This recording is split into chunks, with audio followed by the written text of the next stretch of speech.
And motherhood should come with a warning label. I'm being penalized for giving birth. I stepped up and nurtured the next generation, and financially, we pay a huge price. My career took the biggest punch from it. Having children cost me around $750,000 in career earnings. I'm giving up my pension, essentially.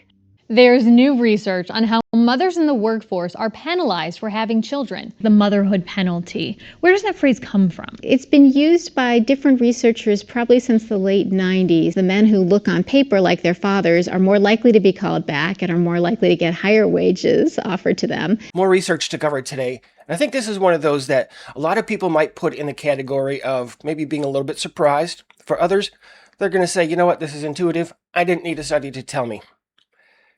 I put it in the category of, I'm surprised they actually did the study and published it after they got the results.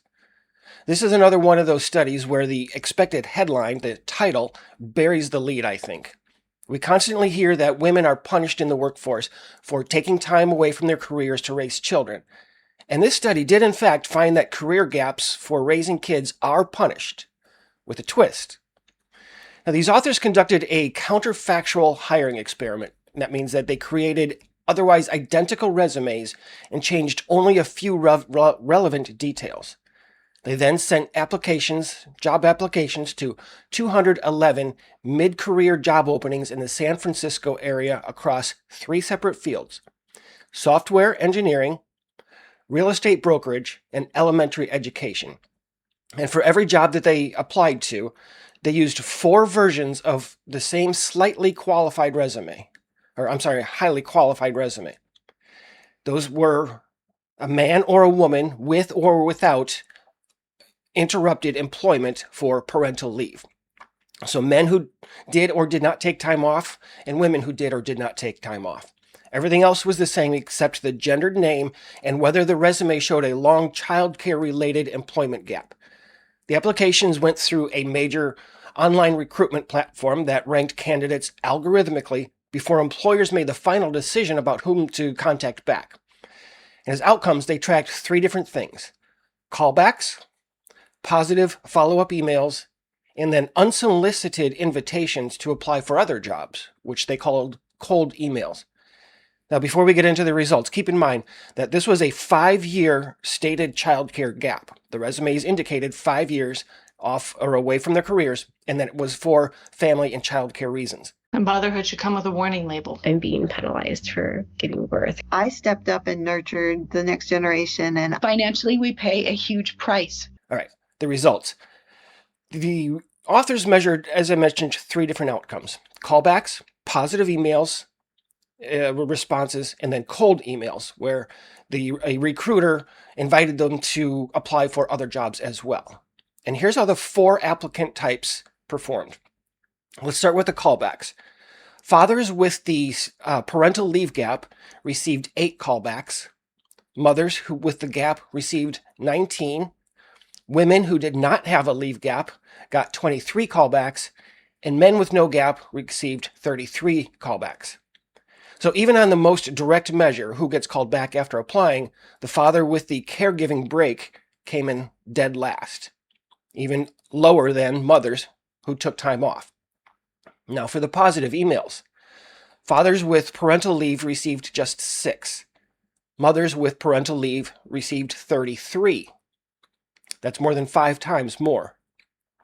Women without leave received 35, just a couple more than the women who did take time off. And then men without leave received 75. And that's the biggest gap in the study. See, for the men who took time off got just 6 positive emails, meaning that they were selected to move on to another stage of the interview or selection process. The guys with parental leave got 6. Those without parental leave got 75. That's what, 12 times more? Something like that? And that's, again, the biggest gap in the study. The father with the caregiving gap didn't just receive fewer positive responses than men with uninterrupted employment. He received fewer than 1/10 as many. 6 compared to 75. So then again, as I mentioned, there were the cold emails. And keep in mind that these were not interview invitations. They were messages from recruiters or employees using the platform to find candidates and invite them to apply for other positions, right? So I applied for this one and they said, hey, you know what? We've got this job over here too. Why don't you apply for that one? And here, fathers with parental leave received 32 of those messages. Mothers with a parental leave received more than 3 times that at 115. Women without leave received 184. And then men without leave received 495. That's a substantial increase. But again, what we can see here is that dead last are men who took parental time off. So men with uninterrupted employment were being contacted a lot more, far more, with outside opportunities than anyone else. And again, the father with the explicitly stated caregiving gap was way down at the bottom. The most advantaged profile was generally the man with uninterrupted employment. Then came the woman with no interruption. Then the mother that had the gap.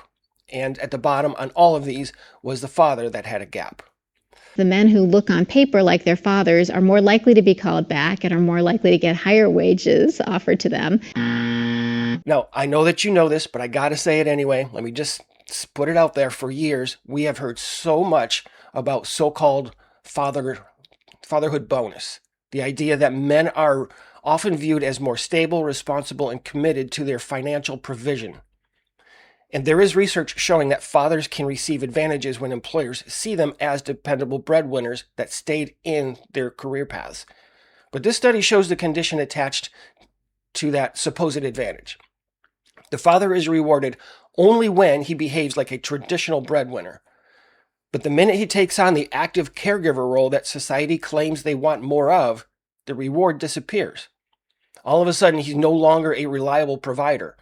He's a liability, just like women have been complaining about everything in the workforce for decades. The system is set up to shaft women. So I do feel like there's going to be a penalty. Financial penalty, A motherhood penalty. For the guy, he's someone who's interrupted his career for his children, just like women, but he's punished for it, and even more severely at that.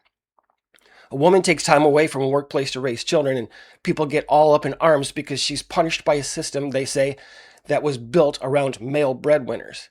A man takes the same kind of visible caregiving break, and his penalty is worse. But that part rarely makes it into the larger conversation. Now, the study authors, they explain that this through what they call the ideal worker and the ideal father norms.